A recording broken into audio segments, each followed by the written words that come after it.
오늘은 성탄절입니다. 오늘의 본문 말씀은 마태복음 1장 21절에서 23절 말씀입니다. 아들을 낳으리니 이름을 예수라 하라. 이는 그가 자기 백성을 그들의 죄에서 구원할 자이심이라 하니라. 이 모든 일이 된 것은 주께서 선지자로 하신 말씀을 이루려 하심이니 이르시되 보라 처녀가 잉태하여 아들을 낳을 것이요 그의 이름은 임마누엘이라 하리라 하셨으니 이를 번역한즉 하나님이 우리와 함께 계시다 함이라. 성탄절이 가까워지면 믿는 사람이든 믿지 않는 사람이든 괜히 마음이 들뜨고 즐거워합니다. 거리마다 크리스마스 트리를 하고 캐롤이 울려 퍼지고 온 세계는 축제 분위기가 됩니다. 이렇게 예수님이 이 세상에 오신 날은 온 세상이 축하하고 기뻐합니다. 그럼 이 세상에는 수많은 사람들이 매일 태어났다 죽어가는데 왜 예수님이 탄생하신 날이 세계적인 축제일이 되었을까요? 임마누엘, 곧 이 우주의 주인이신 하나님께서 우리와 함께 하시기 위해 직접 인간이 되어 이 땅에 찾아오신 날이기 때문에 온 세상이 기뻐하는 우주적인 축제가 된 것입니다. 성탄은 하늘을 가르고 역사를 가르는 사건입니다. 우리가 직접 찾아갈 수 없는 하나님이신데 하나님께서 인간을 직접 찾아오신 날이기 때문입니다. 따라서 예수님의 탄생은 천년이 바뀌는 사건이 아니라 인류 역사를 AD와 BC로 나누어 버린 사건입니다. 멸망으로 치닫고 있는 인류의 방향을 소망으로 바뀌어버린 날이 성탄절입니다. 따라서 성탄절은 세계적인 사건, 아니 우주적인 사건입니다. 예수님의 탄생의 의미를 잘 알게 되면 성탄절이 얼마나 놀라운 날인지 알게 됩니다. 이것을 개인적으로 본다면 하나님께서 나를 구원하시기 위해 이 땅에 오신 날입니다. 그리고 결국 구원의 역사를 이루시고 지금도 나와 함께하고 계시는 날입니다. 지금 이 순간도 하나님께서 나와 함께 계신다는 것이 느껴지십니까? 우리가 모든 순간 하나님이 나와 함께 계신다고 느끼며 살아간다면 얼마나 나의 삶이 달라지겠습니까? 그것도 가장 부자이고 가장 능력이 있으신 하나님이 나를 위해 목숨을 주시기까지 사랑하신 그 하나님이 나의 든든한 배경이 되어 지금 나와 함께 계신다면 그것이 느껴진다면 얼마나 든든하겠습니까? 이렇게 성탄절은 개인적으로나 인류 역사적으로나 우주적으로나 엄청난 축복의 날입니다. 그런데 성탄절에 왜 기뻐하는지 모르고 그냥 남들이 기뻐하니까 따라서 술 마시고 노래하면서 즐기는 사람들도 많이 있습니다. 성탄절의 의미도 모르면서 기뻐하는 이들은 성탄절과 아무런 관계가 없는 사람들입니다. 성탄절이 의미가 있으려면 나와 관계가 있어야 합니다. 성탄의 의미를 바로 알면 그 기쁨은 몇 백배, 배가 될 수 있으며 나의 삶의 모습이 달라집니다. 그리고 성탄절의 주인공이신 아기 예수님이 가장 기뻐하는 것이 무엇인가를 알고 그에 맞는 선물을 드릴 수 있습니다. 그럼 성탄절의 의미를 다시 한번 생각해 보겠습니다. 하나님은 사랑의 하나님이십니다. 우리 인간을 특별히 사랑하셔서 하나님의 형상대로 창조하시고 하나님과 교제하며 살 수 있도록 만드셨는데 인간이 죄를 짓고 하나님과 멀어지게 되었습니다. 하나님과 교제가 끊긴 것입니다. 이렇게 하나님과 교제가 끊긴 인간은 인간이 가야 할 길을 잃어버리고 죄 가운데서 자꾸 멸망의 길로 나아가고 있었습니다. 멸망의 길로 빠져 들어가는 인간들을 하나님이 그냥 보고만 계실 수 없어서 여러 가지 방법으로 죄에서 떠나 하나님의 말씀대로 살도록 가르치셨습니다.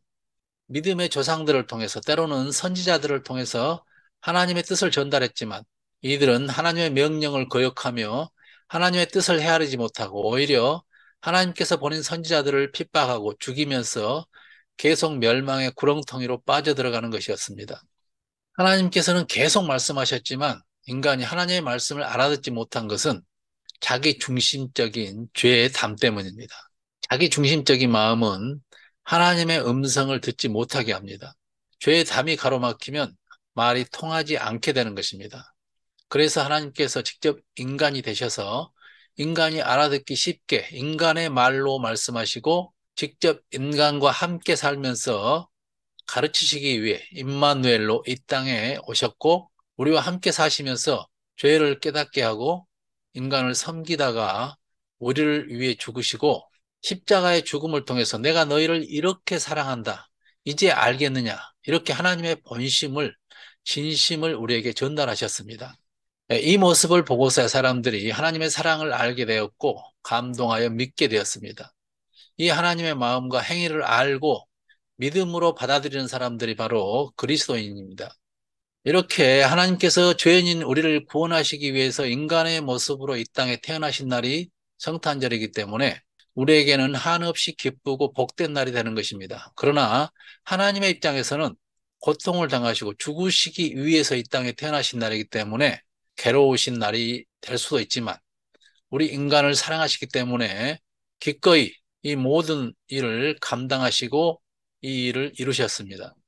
이렇게 우리 인간을 사랑하신 날이 성탄절입니다. 그러기에 예수님의 은혜를 아는 그리스도인이 기뻐하는 것은 당연합니다. 그러나 예수님이 왜 이 땅에 오셨는지, 왜 돌아가셨는지도 모르고 남들이 기뻐하니까 따라서 기뻐하고 함께 모여서 즐기고 사치하고 떠드는 사람들 때문에 해마다 이맘때만 되면 들려오는 구호가 있습니다. 가족끼리 조용하게. 성탄절을 가족끼리 조용하게 보내라는 이야기입니다. 그러나 성탄절은 가족적인 축제가 아닙니다. 성탄절은 온 우주의 축제요, 전 인류의 축제입니다. 우리 인간의 근본적인 문제를 해결해 주는 축제입니다. 이사야 선지자가 고난당하는 이스라엘 백성들에게 예수님이 탄생하시기 700년 전에 메시아 구세주의 탄생을 약속했습니다. 이 약속 때문에 이스라엘 백성은 바벨론 포로 생활 가운데서도 또 그 페르시아, 헬라, 로마의 지배 가운데서도 꿈을 잃지 않고 메시아를 기다리며 축제적인 삶을 살았습니다. 지금은 힘들어도 희망이 있기 때문입니다. 마찬가지로 그리스도인들은 현재의 삶이 아무리 힘들어도 우리에겐 영원한 소망이 있습니다. 언제든지 현재의 삶을 축제처럼 살 수 있다는 이야기입니다. 하나님이 세상을 이처럼 사랑하사 독생자를 주셨으니 이는 저를 믿는 자마다 멸망하지 않고 영생을 얻게 하려 하심이라. 온 인류에게 영원히 죽지 않고 사는 소망을 주신 날입니다. 우리가 지금은 힘들지만 천국을 마음에 품고 축제적인 삶을 살 수 있는 것은 성탄의 의미를 알기 때문입니다. 이렇게 성탄절은 하나님이 인간이 되심으로 세상 사람들의 가치관을 완전히 뒤바뀌어 놓은 사건입니다. 가장 부자이신 하나님이 가장 가난한 가정에서 태어나셨고 가장 높으신 분이 종의 모습으로 가장 낮아지셨습니다.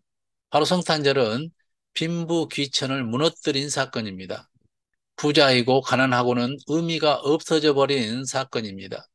높고 낮음의 의미가 없어져 버린 사건입니다.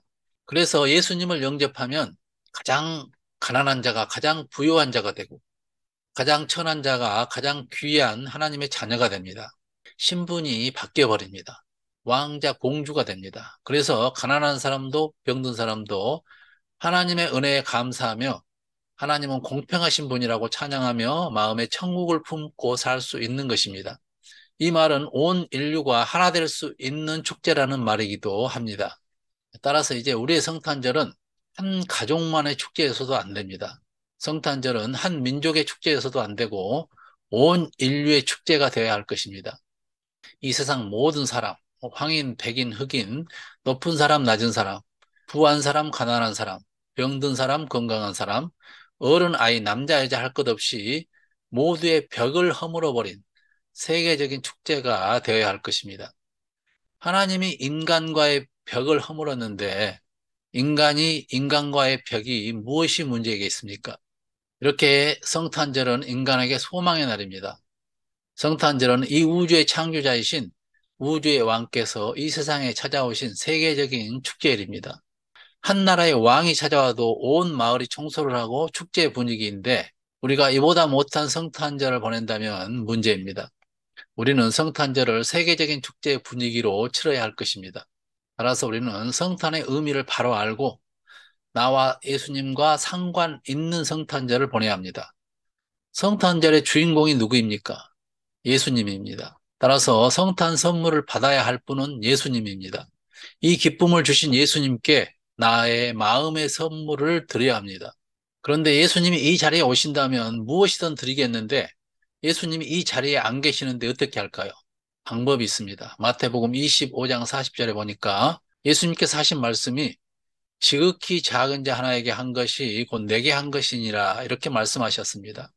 또 지극히 작은 자에게 하지 않는 것이 내게 하지 않는 것이라고 말씀하셨습니다. 가장 좋은 선물은 예수님이 기뻐하시는 일을 하는 것입니다. 또 지극히 작은 자, 나보다 어려운 이웃, 병든 이웃, 가난한 이웃을 돌보며 그들을 예수님처럼 섬기는 것입니다. 예수님이 이 세상에 오신 것은 섬김을 받기 위해서 오신 것이 아니라 섬기려 오셨고 목숨까지 많은 사람들을 위한 대속물로 주기 위해서 오셨다고 했습니다. 우리도 예수님처럼 나보다 어려운 사람을 섬기는 삶이 예수님이 가장 기뻐하시는 선물입니다.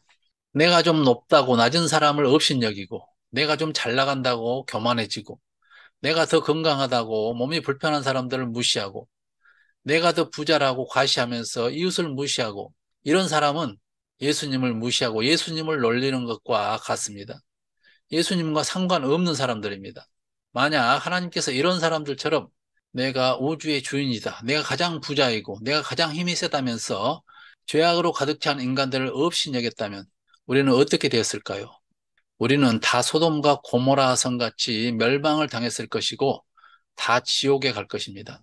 그러나 하나님은 이 우주의 주인이요, 가장 부자요, 가장 힘이 세신 분인데도 자기보다 훨씬 못한 인간들을 섬기기 위해 이 세상에 오셔서 가난하고 병든 사람들을 위해서 사시다가 대신 죽어주시기까지 하셨습니다. 성탄절은 하나님이 인간으로까지 낮아지신 날입니다. 하나님이 인간을 섬기기 위해 오신 날입니다.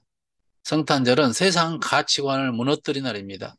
성탄절은 우주적인 사건이요, 축제일입니다. 따라서 이번 성탄절은 가족끼리 오손도손 즐기는 축제여서도 안 되고 믿는 사람들끼리 교회에 모여서 즐기다 마는 축제로 끝나서도 안 되며 모든 사람이 함께하는 축제여야 할 것입니다. 곧 부자는 가난한 자를 찾아가고 건강한 사람은 병든 자를 위하고 믿는 사람은 안 믿는 사람들을 위해 하나님의 사랑을 전하고 함께 나누는 가장 아름답고 우렁찬 축제여야 할 것입니다. 성탄절의 주인공이신 예수님께 예수님이 가장 기뻐하시는 선물을 드리시는 여러분이 되시기를 바랍니다. 다음 시간에 뵙겠습니다. 샬롬.